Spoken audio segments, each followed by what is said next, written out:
Another one of these things, huh? Another Bussin' with the Boys podcast.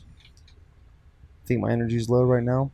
It's a little low. It's okay, though. Ladies and gentlemen, I don't even know what number podcast this is, and guess what? I don't care.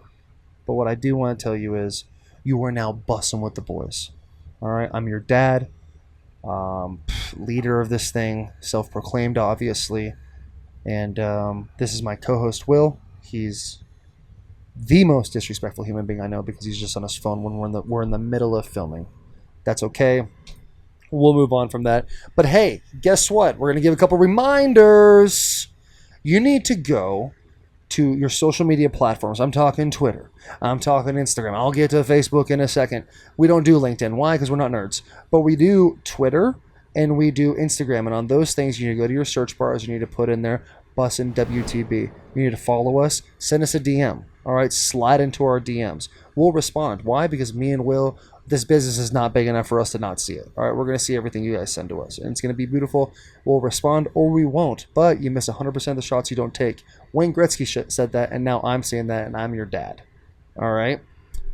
Well, next, you got to go to YouTube. You go to Facebook. I don't do Facebook. We do Facebook because we're a business, my babies, and that's what we're doing. So you need to go to Facebook. You need to go to YouTube. You need to type in Bussin' with the Boys. All right? We got the whole thing and the short thing. We got everything in between. It's a beautiful thing. Go follow us, friend us. I don't even know how Facebook works, but then go to YouTube. I need you to subscribe for us. Why? Because this is a business. And when you have a business, you either make money or you don't make money. And guess what, puppies? We're not making any money until you guys subscribe a little bit more. And once you guys subscribe a little more, money's made. All right? And then we can all enjoy it, and we can do more pods, and Haggard the dog will still be here, and we'll still be doing so fucking disrespectful, dude, on his phone. All right? I'll just keep pulling the weight. I'll just keep pulling the weight the entire time. So here we go. I'm like a boat with my anchor down right now, but I'm going to put that thing in full throttle, and we're going to get going in a no-wake zone, all right? Today our guest is Andrew Whitworth. Electrostatic to have him on. Why? Because I've looked up to this guy for the longest time. He's pushing 50. He's got 4 kids. He's got a beautiful wife. He's got an awesome little squad going with him. He's an amazing football player, but more importantly, he's an amazing guy. You're going to learn a lot about him, his thoughts on the Super Bowl, the interview he had that everyone thought he was, on suicide watch for a little bit, but was really just taken out of context. But, man, Witt's just a great dude. I shared a couple of special moments with him. We'll get into that when the podcast starts. And last but not least, we got merch. Why? Because we said it before. Got to offset these costs, all right? We got a production crew, new production crew, and guess what? They cost money, all right? They say they like us, but we're paying them, so they have to say they like us. We got to pay them back, all right? I got guys hunting me down every day. Some guy tried to break my ankles the other day. I didn't let him. Why? I just ran away. So make sure you go get the merch, get the t-shirts, get the koozies, and if you're feeling a little froggy, my babies, there's a neon sign behind me. Go and snatch that up. I believe that's $529.99. And once that's done, once those are all bought up, then there's no more. That's called a limited supply, dude. We're like selling Jordans, dude. We're that popular. Without further ado, you are now Bussin' with the Boys.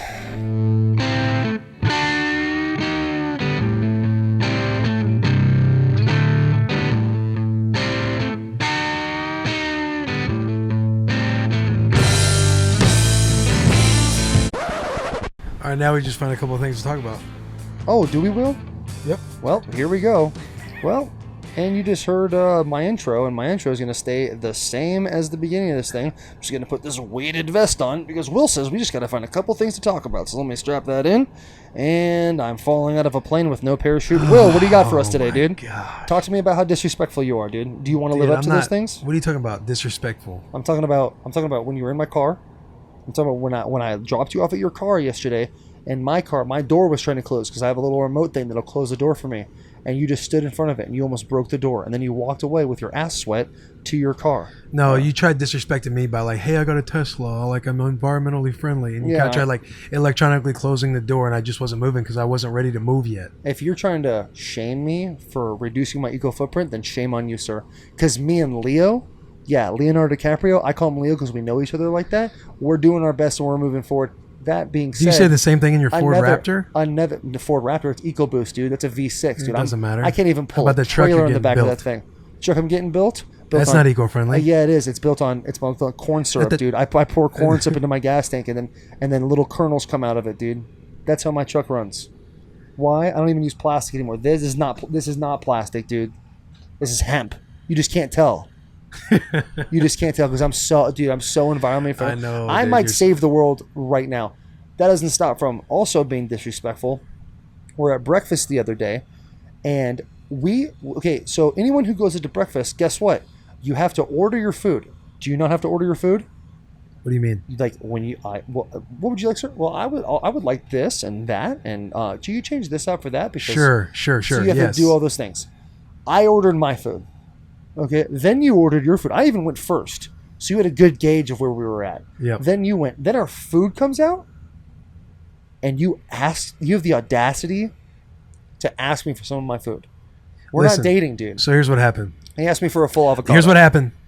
We're walking in and awesome spot in Nashville, by the way. Yeah, we're not gonna. You know what you're gonna do? We're gonna bleep that out. So when he just said awesome spot in Nashville, you have no idea why. Because we're walking in. Whoops! I was talking. True. We're walking in, and Taylor goes, "Hey, Will, appreciate breakfast, by the way." Okay, I'm for the boys. I'm the boy. Yeah, I get it. You drove because you asked me. Hey, let's ride together. So we're walking in. That's actually 100% true. And he's like, "Hey, appreciate breakfast." My man orders, checks the menu, Uh-huh. literally orders a, standard breakfast off the menu. Says, no hash browns, no bread, no cheese. Solid choice. Did the same thing. He said sub it for fruit. Add 3 avocados. Three side orders of avocados. 2 extra flank steaks. Yep. Latte on top of it. I saute with almond milk. Orders a completely entire meal. And which is what you do. Wait, hold on. Buddy, time out real quick. What do you do at a restaurant? Do you not order an entire meal? Oops. Go ahead. And Mikey, he orders his meal. I order mine. Like the bill's over like $100 at this point for a little breakfast. It's 9 a.m. in the morning, and I'm paying over $100 for a breakfast. $6 under. And so I'm eating my food. I'm getting a little hungry. I should order a little bit more, but I didn't because I'm like you. I gotta order less because my friend ordered way too much, and I'm on a budget. Like I don't have a paycheck right now. And Taylor, I look over and I'm like, "Hey, you mind if I have a bite of your avocado, please, and thank you." Oh my God! And he's like, "Dude, take your peasant meal and you just eat alone by yourself, like over there." And he's like trying to shove me off my chair the whole time, being super disrespectful. And I'm taking it like a champ, like, "Hey, don't stoop to his level. Like he does what he does. He must not be getting much attention at home by the bean." So, I do my thing, but that's a story. He didn't. You're right. It wasn't me being disrespectful. It was this man ordering a huge check, me taking care of the boy, and I have no ending after that. Oh, you don't have an ending? No. Because it's a false story. That's why you That's don't not have a an false ending. story. Yes, you do. You didn't say, "Hey, may I please, do you mind?" You actually tried to use your fork and go over to my side and scrape it off. And I literally... Why was I doing that, though? Because you were leaning on me. No. You were leaning on me like, "Hey, this is my side." There's a line on the table and you were past the line. Okay. You were taking my elbow room. Can we talk about Madden ratings? Oh. Can we talk about your Madden rating? Can we talk about how you're a 3-time Pro Bowler in a row? Yep. And you have a Madden rating of 81. You're not even the highest rated O lineman on the Titans. Dude, I'm the 20... What? You're not. Saffold is. Or it's Saffold, right? Saffold's 83, you're 81. I saw it, and I'm like, yo, that is disrespectful. They really disrespected the Titans, and I remember looking at that one like, yo, what? They're like trying to troll you is what I thought. But yeah, you're 81, Saffold's 83. You're not even the highest rated O-lineman. On my team. Yeah, on your own team. You know what the most fucked up thing about this whole thing is? You knew that information. You waited till these cameras were on me to drop a fucking bomb like that on me? I didn't even think about that. Didn't even cross my mind if I was a highest rated Titan. Yeah. Are you joking? Not joking. No offense to the boys, my babies, but come on, Madden. Yeah. Dude, I got a Twitter battle with Madden the other day. They're like strength set, like 7th best offensive lineman, speed 5th best. But like, dude, okay, I had the top 10 40. I have a top 10 40 in the last 10 years. That's combine? 10 years at the combine. When I jumped my broad jump, I set a combine record All right, my split time was under 1.7. For all of you math nerds out there, that is elite for an offensive tackle. All right, I've made 3 Pro Bowls in a row. I'm so fucking disrespected by EA Sports. The whole Titans roster. It's Look no at the longer roster. in the game. Look at the roster. Look, Roger Saffold, 83. Taylor Lewan, 81, dude. Yo, look at your picture. Can you click on his image? Yeah, it's my rookie year, dude. Every year they tell me, "Hey Taylor, do you want to take another headshot?" I'm like, "Dude, get the fuck away from me." You should probably take another headshot. No, Cause I'm not taking another headshot. You know what I'm gonna do, dude?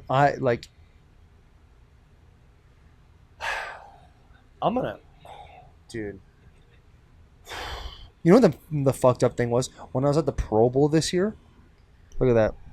yeah, When I was that at the is a Pro Bowl this year, creepy photo. Madden asked me to go in to do one of their interview processes to talk about how how I should have a better rating without me even knowing my rating, not understanding the amount of disrespect. I'm the 21st rated tackle.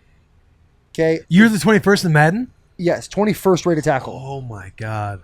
That's the yeah. I didn't know that either. That's middle of the road. The highest rated guy on the team, and obviously he's my favorite player, so he should be, but he didn't even play last year. Delaney's the number 1 rated Titan on the roster. I can't say a bad thing about Delaney. Yeah, I can't either, but I'm still you know what I mean. So disrespected. Dude, fuck them.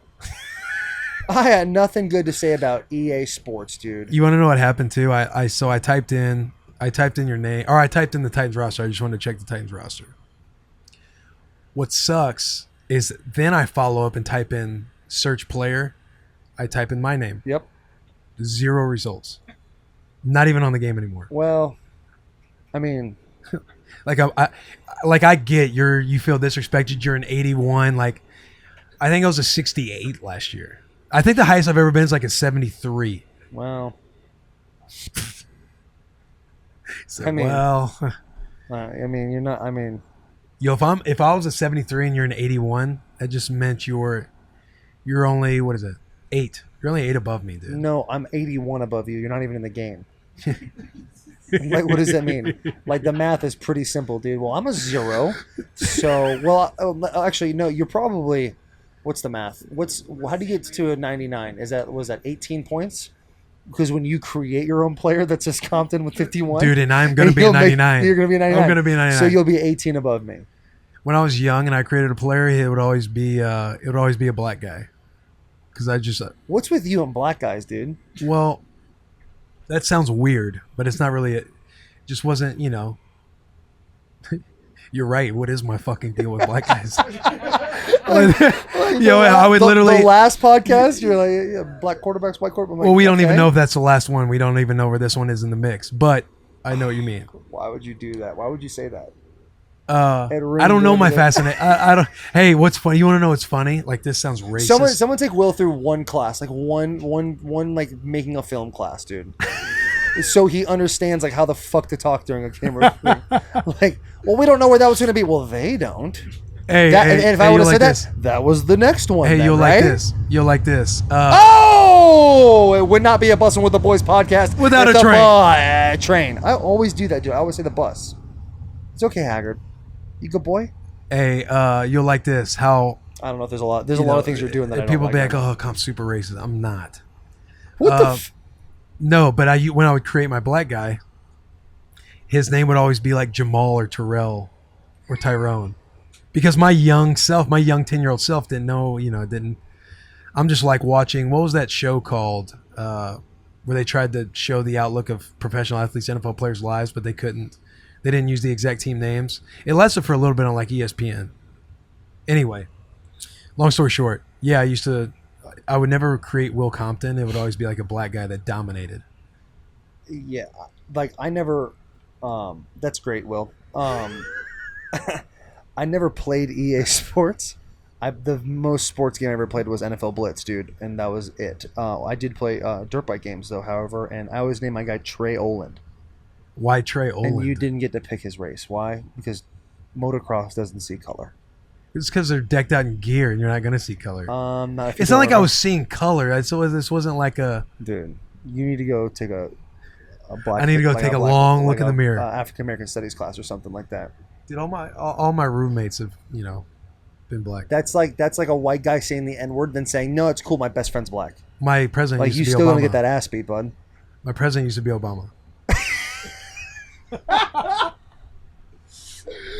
Oh my God! Well, today that was fun. That was a fun time. Well, today we have Andrew Whitworth on the podcast. It's going to be amazing. The guy's unbelievable. We talked about it in the intro. Whatever.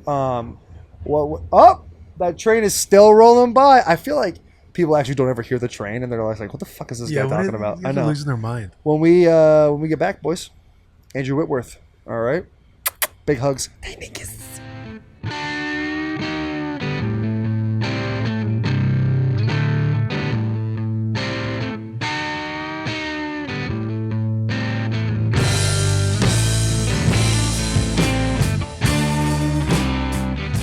I'm going to take the whole time with Andrew Whitworth. Yeah, I know. I figured that. No, I'm not. Because I need you on that one. That Really? one's harder. Because I know Kirk. I know how to, like, Whit, I don't know what to say. Like, is he going to laugh at the joke of, like, yo, you got your first Pro Bowl at 47? I mean, maybe. I don't know him that well. I think it'll be solid. Are we filming this?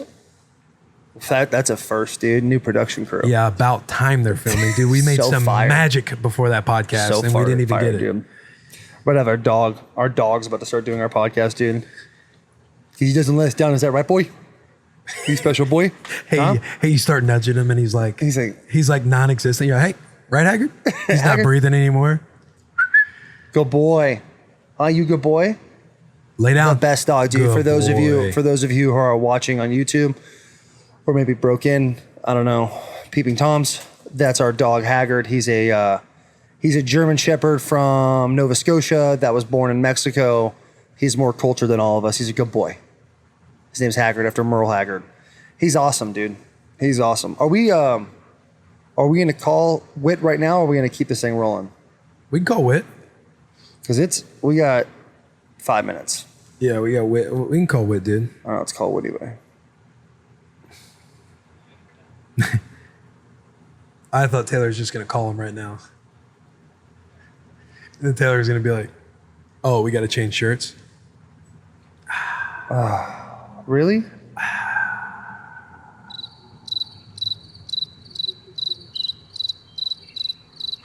Lot of hype over Yellow. here. Yo, Whit. The boy! What's going on, dude? You just popped up out of nowhere. That thing didn't even ring once.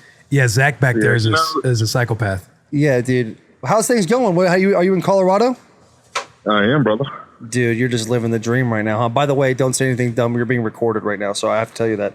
Full disclosure. Okay, I'll do my best. So are you excited, dude? You're busting with the boys right now. You know what? My excitement level couldn't be any higher.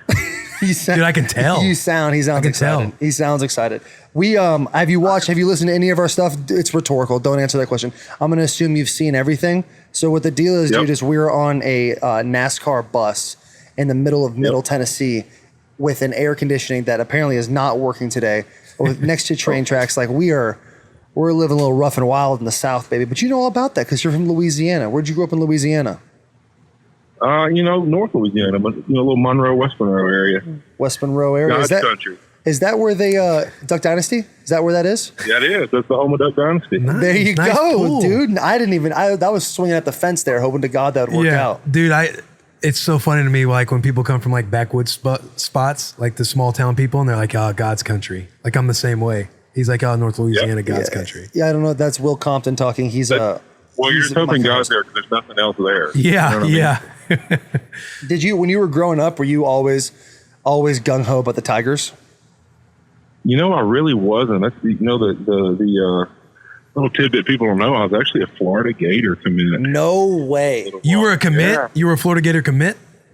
I was a little silent commit. I didn't officially announce it just because obviously when you're in Louisiana, if you're going to commit to another SEC school, they're going to probably come after you with switchblades. So A soft verbal? I kind of decided I was going to go to Florida until my senior year when Nick Saban got hired as the head coach at LSU, and that changed my mind. Really? Yep. Did he play with Mettenberger? No, he's way older than that, dude. My fault. Witt's like No disrespect. 37 years old. Dude, he is, He's bro. got like a Oh, whole man. starting offensive line as a family, dude. He's got 4 kids. Yeah. Almost. He's almost there. Yeah, he Yeah. Go ahead. He's sorry, dude. My joke was not going to be solid right there. I literally stopped mid-joke. He got nervous. Like, yo, this is not going to hit. No, you're all right. So what? I had a kid the other day in LA at a little house party deal I went to, and I was the old man there. Young kid asked me, he said, did you run across playing with, when my GM, my grandfather was with the team? I said, yeah. I said, Oh my God. Are you asking me? I was like, are you asking me if me and your grandfather played in the league at the same time? And, obviously I'm a little sensitive to it. And then he's like, oh, I'm so sorry. My grandfather went into the front office after he played, and he retired from the front office not that long ago. And I was like, oh, God, okay, calm down. I was like, sorry, man, I was a little jumpy. That was my fault. I didn't mean to jump down your throat. I didn't understand the question. Just tearing down little kids, dude. I get it. You get old, dude. I was in Cabo in March. Will was invited. He never came. So next year I'll invite you. But I was in Cabo, dude, and they have these stupid headbands. Have you been to Cabo, Whit? Oh, yeah. Okay, so I'm in Cabo at this taco shop next to this like beach bar, and there are these headbands. Like one says like big dick, and the other one is like I hate my boss, and a bunch of stupid headbands. Well, I'm buying these headbands for my buddies. We're about 6 margaritas deep, and I look at these 2 girls, and I'm like, hey, do you guys want headbands? They're like $3 each. I'm like, yeah, I'm gonna throw these girls a solid. These girls are like, yeah, absolutely, we love it. And I guess I didn't hear them, but my buddies heard them. One girl was like, hey, what college do you think he goes to? Because this is in March, so it's spring break. And the girl goes, they're not in college. They're so old. They're so, and I heard that, and I was like, yo, Yeah, but Whit's on a different level. I'm gonna kill myself. Yeah, but I'm headed there. Like, that's what you're I'm like, saying. never mind. Get your own $3. You're literally, get your own. They don't even have $3, dude.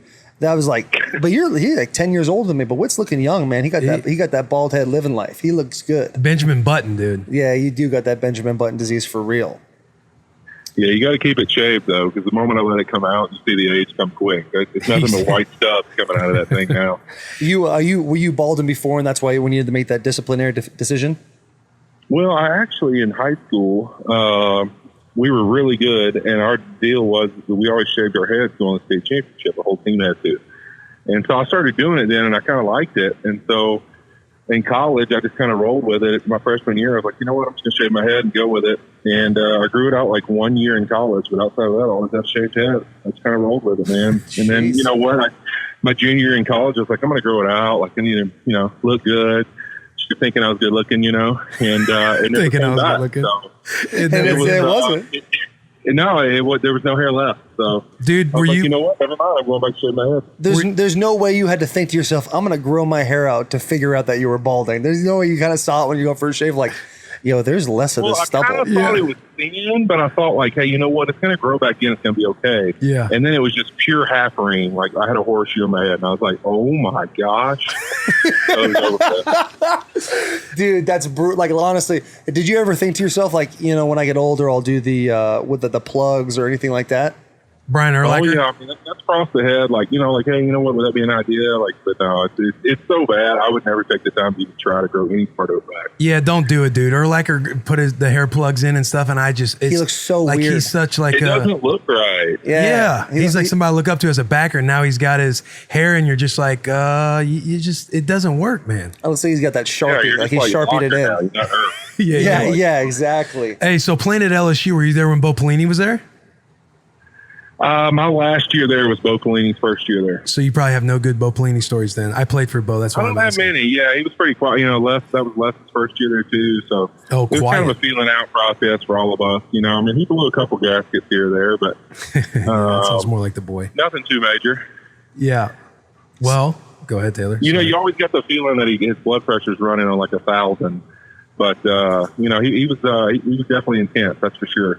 I feel like every coach in college is like that. Like, for some reason, they just got to lose their mind over nothing sometimes. Like, that's the way. That's Bo. I was so freaked out when I got to the league. Like, everything was yes, sir, no, sir. And then, like, our linebackers coach, Lou, he's like, hey, like, you can cut the sir shit out. Like, just call me Lou. And I was so nervous. I was so nervous to call him by his first name. But, like, in college, man, it's weird. It's like you're in the military or something like that. Like, you got drumline and everything. You got a bunch of stuff going on. They got PT in the mornings. Got it all going, dude. It's wild. I can't imagine doing that in Baton Rouge, man. What were those games like in Baton Rouge? Was it pretty wild? Because Zach It Mettenberger's was a good brutal. buddy I of mean, mine. you know, anytime we played like a team that had to come from either the north or the just like one time we played Oregon State, in Baton Rouge, and it's just like early in the year, and you just felt like those guys were just like, what in the crap is this? Dude. Weather. I mean, that humidity would jump on you so fast. I always tell people when we're in training camp, we used to like literally have like every 40 minutes, we'd have to like stop practice and like cold towel people, like give everybody cold fruit. Like you were so worried somebody was going to die. So I mean, it was just unbelievable. It was that bad. Oh, crazy hot. Dude, where'd you spend most of your time? Forget football. Where'd you spend most of your time in Tigerland, dude? Were you like a Bogies guy? You Fred's guy? A Mike's guy? No, I was never really never a Bogies guy. Maybe later in my career when I thought I was cool. But like a lot of people, Bogies was more like you thought you were super cool. Oh, that's hard. That's hard to hear because. Guys, I love bogeys. I love shit that is hard to hear, dude. I dated a girl from Baton Rouge. One of my teammates. It was my teammate's sister. The worst mistake he ever made in his entire life. But I went down there a bunch to Baton Rouge. I loved LSU. Went to see Mike the Tiger. The whole campus is awesome, You're only dude. improving what I just stated. What's that? You're only improving what I just stated. Yeah. And we would go to bogeys all the time, and they're strict on you can't have tattoos showing or nothing. And like the manager came up and he saw like a bird on my forearm and he's like, I like that bird. You can come in. That was like all it took for some reason. But bogeys was my spot, man. Then Zach Mettenberger took me down there a whole bunch. Crawfish boils. That place was just some dark stuff happened down there, man. That place is crazy. Like Mettenberger had a cot in the back, but yeah, it's definitely where kids think they're cooler than they actually are. Where was your spot then? Well, later in my time there, I was definitely a Bogies guy because I thought I was cool. But early in my career, it was the Stadium Club. It was Fred's and Reggie's and just shirt off, jeans and some shoes and just like sweating your face off. Nobody wants to touch you or get close to you and just it was one of this big guy, just all big guy, just big fat guys running around drunk. It was not attractive. Dude, if I it was not attractive at all. If I was a regular pedestrian and I walked into a bar and I saw you, the behemoth, that your shoulders are twice as wide as mine, you're like a forehead taller than me. If I was a Will Compton looking dude and I walked into the bar and I saw you, I'd immediately, with your shirt off and denim jeans on, I'd be out of there. I'd have to walk out, dude. You're an intimidating figure for sure. I saw him in Vegas one time with McVay. They were on some bachelor party. I don't know if you remember this, Whit, but I felt that way. Yeah. And he was just dressed up sitting down. Yeah. I was like, yeah, McVay, good to see you, man. Like, this is Whit. And he just looks at me and like kind of shakes my hand. And I'm like, oh, God, this guy's, it looks like he's just going to swing on me right here. Dude, the only way I know Whit's always sitting down. Like everywhere I see him, he just finds the most comfortable chair in the room. And that's where he's at. Posted up all night, man. Yeah, and I post up. That's my deal. I post up, find my spot. I really don't care where anybody else is going. I'm staying in my spot. You know what I mean? You got your spot all night. I love it. That's it. Dude, so way back in the 40s, you were a second round draft pick. You're also white, so there's a lot of privilege going into the NFL. You play for a long stint with the Bengals, and you make a transition from guard to tackle. What was that transition like, and was it hard? Was it harder since you're going from a spot that's known as not as athletic to a spot that's more athletic? Not really, just because in college I'd only played left tackle, and then my rookie year in the league I played left tackle because our left tackle got hurt. And so really my second and third year I played left guard, and I enjoyed it actually because when you're in that little box you can just try and rip people's throats off and they can't go anywhere. So it's like it was kind of fun. I kind of enjoyed it. I always used to say like the anxiety and just like overall like just calmness was so much better in there because you literally could just swing and who cares? Something good's going to happen. But, you don't have the edge where you're like, oh, God, my pinky missed and it's over with. And, so it's like playing on the edge is just so different that I just love playing inside. It was just like the most fun 2 years ever because it was just, I'd get after it and go crazy and something good, decent or second. Like, oh, man, at least you were physical. So it's like, oh, okay, great.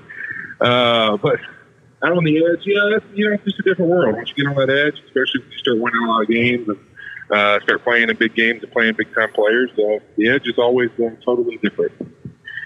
Who's the best player you've played against so far, ever in your career? Ooh, that's a tough one. I think, I always say this. It's like if you ask a big guy, a lineman, fat guy about food, right? I got to put it in categories. There's Italian, there's steakhouses. I can't just give somebody the number one. Sure. If I had to go pure pass rusher, I'm going to go Dwight Freeney. Yeah, he's a stud. The spin. Was man. He was one hell of a rusher. Him and John Abraham, back in the day when you got those guys and you played against them and they were up on you a couple touchdowns, it was like the least favorite day of your life. He said back in the day. Yo, dude, there's nothing. There's I also nothing got to worse. give credit to the different categories of just guys who play down in and day. I mean, Terrell Suggs and James Harrison for playing those guys for 10 years. I mean, dude, just as physical and getting after type of guys as you're going to play. And you know what? It was a lot of fun playing against them and one heck of a competition. Yeah, James Harrison's. I had to play him my rookie year on Monday Night Football, and it was like the most intimidating week because, like, you know how some offensive line rooms are. Some guys don't talk. I'm sure you don't chirp very much, but I'm sure you know from us getting to know each other. I do like to chirp a little bit, and the O line room is like we're going into the game. They're like, hey, dude, just don't even say anything to him. And the first play of the game, we threw a pick six, and I cut him, and he went down, and I just started going off on him, like, just telling him all sorts of things.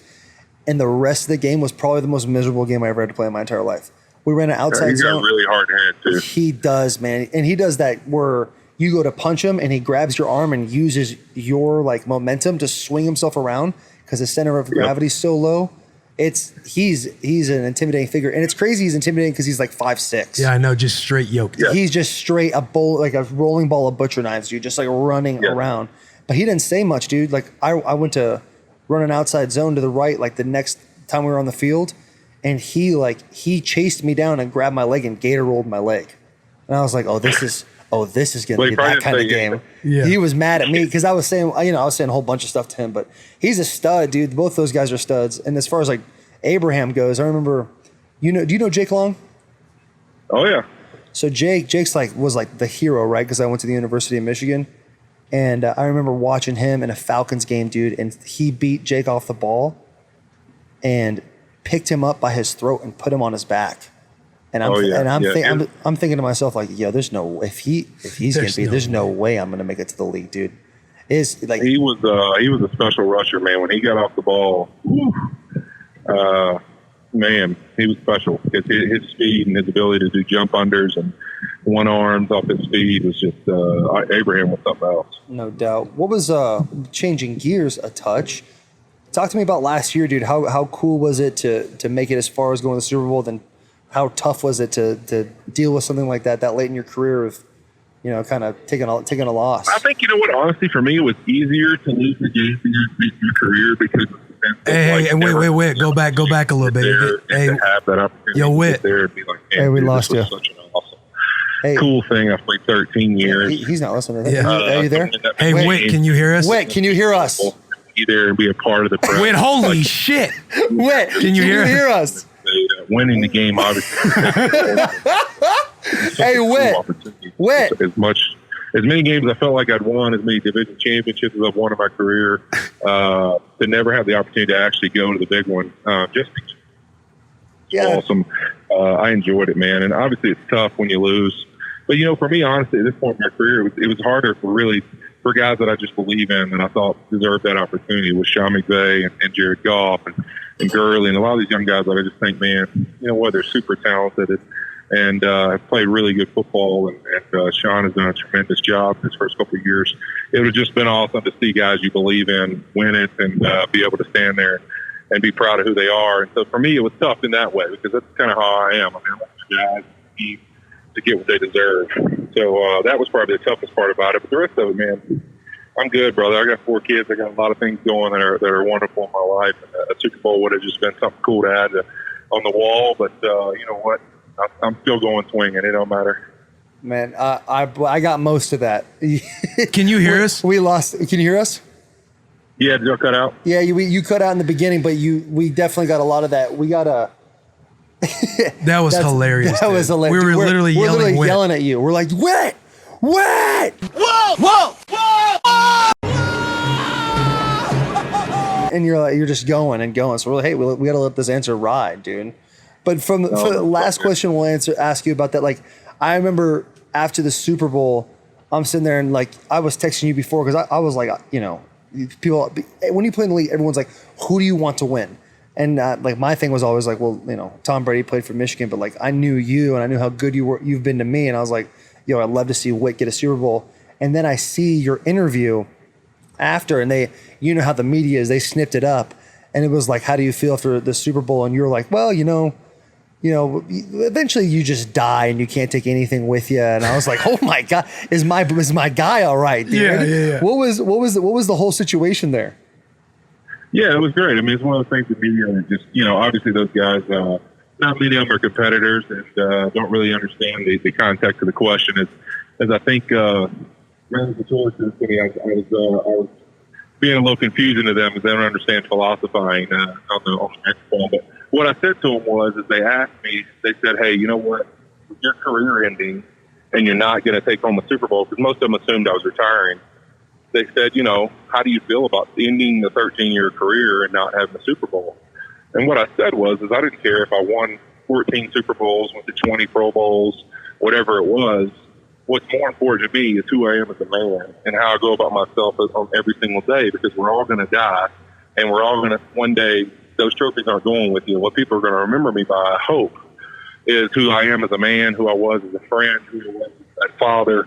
You know, those kind of things are more important to me than some trophy, because at the end of the day, those things, who cares? I mean, you know, you can win a million Super Bowls. If you're an ass, I don't really care to know you, and I don't really care about you. So, you know, to me, it's about who you are on a daily basis more than it is about what record or what trophy you got.